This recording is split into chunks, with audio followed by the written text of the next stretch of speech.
ನಮಸ್ಕಾರ, ನಿಮ್ಮ ನಿಶಾ ಗೂಳೂರು ಬೆಂಗಳೂರು.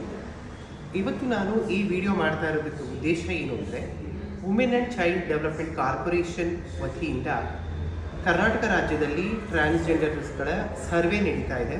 ಅದು ತುಂಬ ಜನ ಟ್ರಾನ್ಸ್ಜೆಂಡರ್ಸ್ ಕಮ್ಯುನಿಟಿಗೆ ಗೊತ್ತಿದೆ ಹಾಗೂ ಸರ್ವೆನಲ್ಲಿ ಭಾಗಿ ಕೂಡ ಆಗ್ತಾ ಇದ್ದಾರೆ. ಆದರೆ ದುರದೃಷ್ಟವಶಾತ್ ತುಂಬ ಜನ ಕಮ್ಯುನಿಟೀಸ್ ಈ ಸರ್ವೆನಲ್ಲಿ ಇನ್ನೂ ಭಾಗಿ ಆಗ್ತಾ ಇಲ್ಲ. ಕಾರಣ ಬೇರೆ ಬೇರೆ ಇರ್ಬೋದು, ಬೇರೆ ಬೇರೆ ಮಿತ್ಗಳಿದೆ. ಈ ಒಂದು ಸರ್ವೆನಲ್ಲಿ ಭಾಗಿಯಾದರೆ ನಾವು ಟ್ರಾನ್ಸ್ಜೆಂಡರ್ಸ್ ಅಂತ ಡಿಸ್ಕ್ಲೋಸ್ ಆಗಬೇಕಾಗತ್ತೆ ಅಥವಾ ಡಿಸ್ಕ್ಲೋಸ್ ಆಗಿಬಿಡುತ್ತೆ. ಈ ರೀತಿ ಬೇರೆ ಬೇರೆ ಮಿತ್ಗಳಿಂದ ಟ್ರಾನ್ಸ್ಜೆಂಡರ್ಸ್ ಕಮ್ಯುನಿಟೀಸ್ಗಳು ಈ ಒಂದು ಸರ್ವೆನಲ್ಲಿ ಭಾಗಿಯಾಗ್ತಾ ಇಲ್ಲ.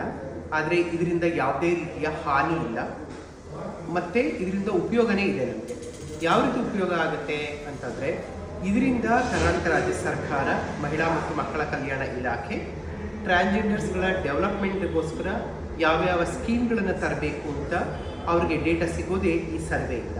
ಹಾಗಾಗಿ ನಾನು ನನ್ನ ಟ್ರಾನ್ಸ್ ಕಮ್ಯುನಿಟಿಗಳೆಲ್ಲರಲ್ಲಿ ರಿಕ್ವೆಸ್ಟ್ ಮಾಡ್ಕೊಳ್ತಾ ಇದ್ದೀನಿ, ದಯವಿಟ್ಟು ನಿಮ್ಮ ಜಿಲ್ಲೆಗಳಲ್ಲಿ ನಿಗದಿಪಡಿಸಿರ್ತಕ್ಕಂತಹ ಸ್ಥಳಗಳಲ್ಲಿ ನೀವು ಹೋಗಿ ನಿಮ್ಮ ಸರ್ವೆಗೆ ಬೇಕಾದಂಥ ಮಾಹಿತಿಯನ್ನು ನೀಡಿ.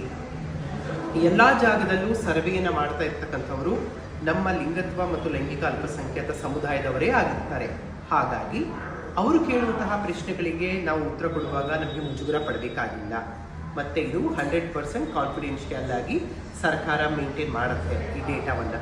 ಮತ್ತೊಮ್ಮೆ ನಾನು ಕೇಳಿಕೊಳ್ತಾ ಇದ್ದೀನಿ, ಕರ್ನಾಟಕ ರಾಜ್ಯದಲ್ಲಿರ್ತಕ್ಕಂಥ ಎಲ್ಲ ಸಮುದಾಯದವರು, ಟ್ರಾನ್ಸ್ಜೆಂಡರ್ ಸಮುದಾಯದವರು ದಯವಿಟ್ಟು ನಿಮ್ಮ ಜಿಲ್ಲೆಗಳಲ್ಲಿ ನಿಗದಿಪಡಿಸಿರ್ತಕ್ಕಂಥ ಸ್ಥಳಗಳಲ್ಲಿ ಹೋಗಿ ಸರ್ವೆಯನ್ನು ಮಾಡಬೇಕು ಅಂತ ಕೇಳ್ಕೊಳ್ತಾ ಇದ್ದೀನಿ. ನಮಸ್ಕಾರ.